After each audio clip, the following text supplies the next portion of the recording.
Hello and welcome to today's episode of TSARP. I'm your host, Andrew Weir, and today our co-host is Sam and Steven. No, wait, Where that did was... Sam go? There is no Sam. Messed that up. No, Sam's not here. Sadly, couldn't make it. But we did officially get to the end of the first week of school. I know, clap, cheer, whatever, or your teachers Hooray. probably won't appreciate that, but... But yeah, so we got to the last day of the last day of the first week, and it was good. I mean, my school year is going pretty well so far. I hope you guys, your school years are going well too. And we got a bunch of topics to talk about today. We got a whole ERIC economy starting. That's quite something. Student mentor program news. I know we were kind of talking about it the past few days. We're like, okay, well, that's one thing Kidoyo's kind of been pitching. Haven't gotten a lot of news on it. But we actually got a solid piece of info today, so that's exciting. And Gimkit, can't have an episode without Gimkit. That's a lie. We do it all the time. But Gimkit made a few updates. So here we go. Okay, so as you see on the screen, Dev posted another thing today, and it was about the Student Mentor Program. So, Kidoyo is entering Year 10 of the Kidoyo Mentor Service Program for University Computer Science students. So, that's really cool. Year 10, Kidoyo's been around for a long time, longer than 10 years, but just the Student Mentor Program has been around that long, and so since then, they've had all these crazy new updates, and since then they've also added in, like, the real student mentor program where, like, it's students in, like, middle school and high school. Now, those programs, like, especially for, like, the middle school one, it's like you make a course and then a challenge and a badge. It's not really too involved. High schoolers, like the high school mentors, though, like, did a lot of challenge checking. But also in that message, he shared that they're working, and he had shared this before, but a little more information on it.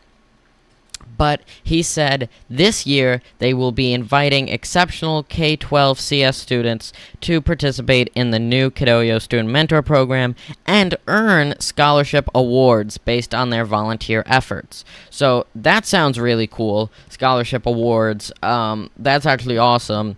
And exceptional K-12 CS students. So, get your get your pathways done. No, it really, like, is the students that go above and beyond. And I mean, Kidoyo is really the place for them. Like, we've seen on the wall and in the communities and the passport holders that are just, going out there and just creating things, and that's really who they're looking for. But it's awesome. We got a solid piece of info here, because Kidoyo is always great at teasing things, like not leaking, but, really teasing it, like, okay, it's coming, guys, don't worry, here's a little bit of information. And that's really what Dev's posts are about, really, on Code LI. I was sharing a little info, and this is really cool to hear that they're working on it.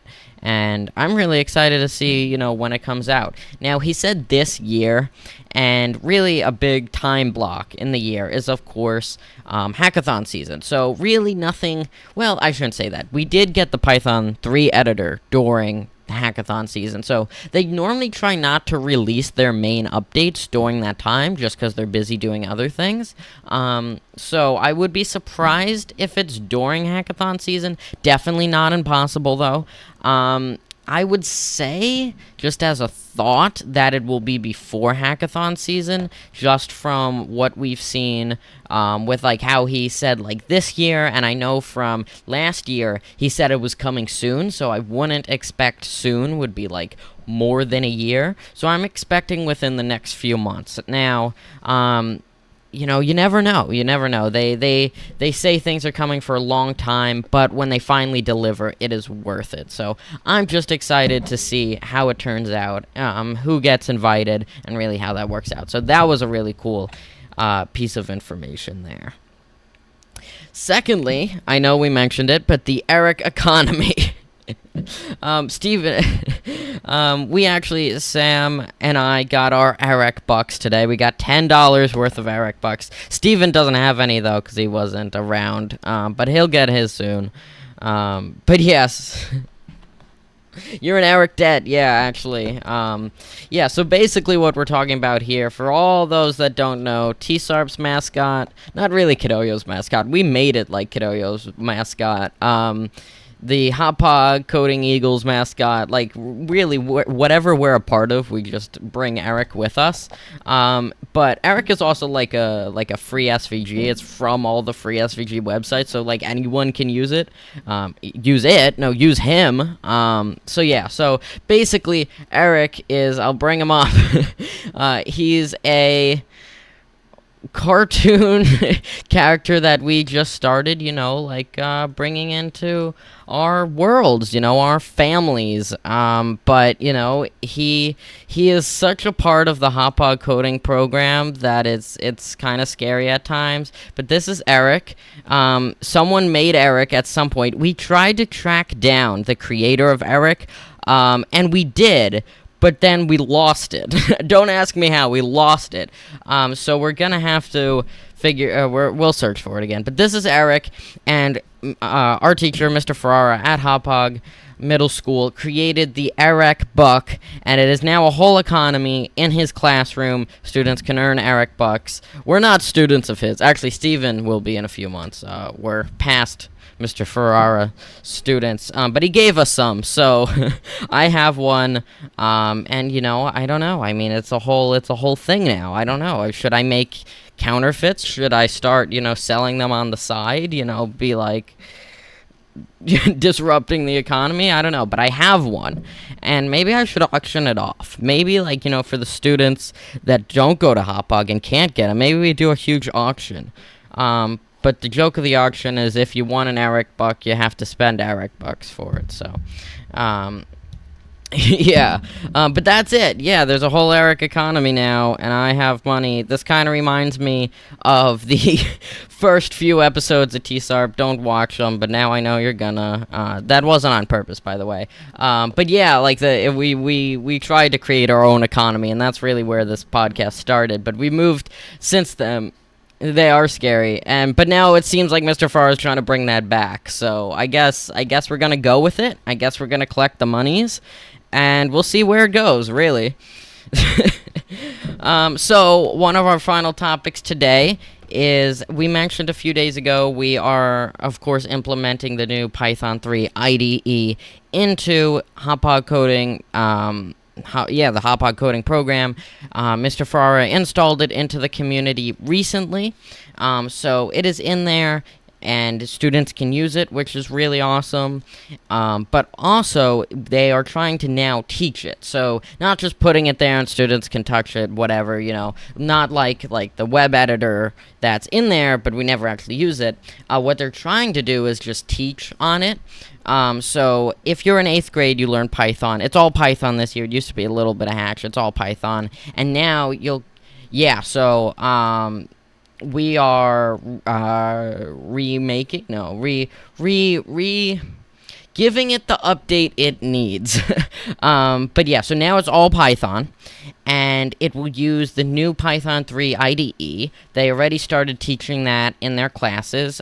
We ran the first lesson today, and students seem to really like it. And it really combines Python Mini and Python 3, so it's a great place to learn. And yeah, so we're adapting it. We're adapting our lessons to it. So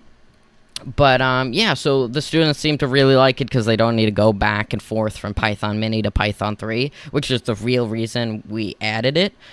So if if other schools, if you're students of another school and you want it in your community, speak up, talk to your teachers, tell them that it's something you want. But yeah, so that's a great thing about Kidoyo, because it's so plug and play, and it's not in there by default, but your teachers can definitely add it, so that's cool, and we're really excited to get to using it more. If you do want to use it, but your school community doesn't have it, it's in CodeLI. It's right at the top, Python 3 IDE. So that's awesome. I know, Steven, you've been playing around with it a little bit. What have you seen that's different from like the old editors that you like?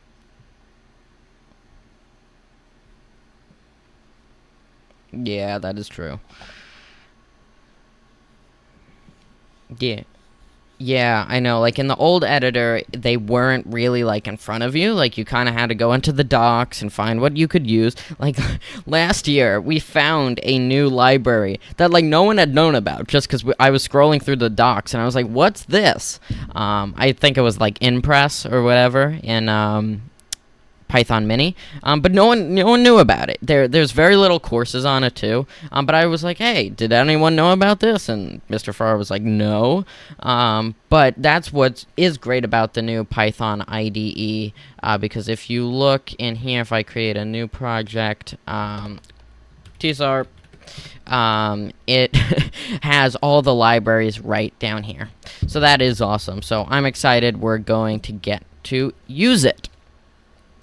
And finally, for today, of course, it's not, I said this already, and it's a lie, but it's not an episode without GimKit. I feel like we say that about any topic. But yeah, so GimKit has a new update where they basically just made it faster. So there was some lag, I believe, on, they said, mobile devices, but it seems like they fixed that. So that is cool, especially because I know a lot of schools use iPads. They're switching over to Chromebooks. But like especially on the iPads, they said like it was running slowly. But hopefully that is all perfectly fixed and there are no problems. So that's awesome. And I guess that really wraps up our first week of TSARP. Not just the first week of school, but the first week of TSARP. Yeah, I know, crazy. What? So this was the 4th episode? Yeah, of the year. We've done more than 4 episodes. So we got 176 to go for the year. Not like we're counting down. I mean, we're counting up. It's a sad thing to count down. So yeah, it's crazy. I feel like this year is gonna fly by. And it's kind of sad. I'm trying to make it go as slowly as possible because before we know it, the Code Clash is gonna be here, and then the hackathons, and then the year's over, and then it's gone. And then Christmas. Yeah, you're right. Well, after the Code Clash goes Christmas, and then the end of the calendar year, and then the hackathons, and then the end of the official school year. So, yeah, we are filling this year with a ton of exciting things. So is Kidoyo. So we can't wait to really jump in, and we really are excited. So thank you all for watching, and we will see you on Monday, 4:30, same time every day, Eastern. Bye bye.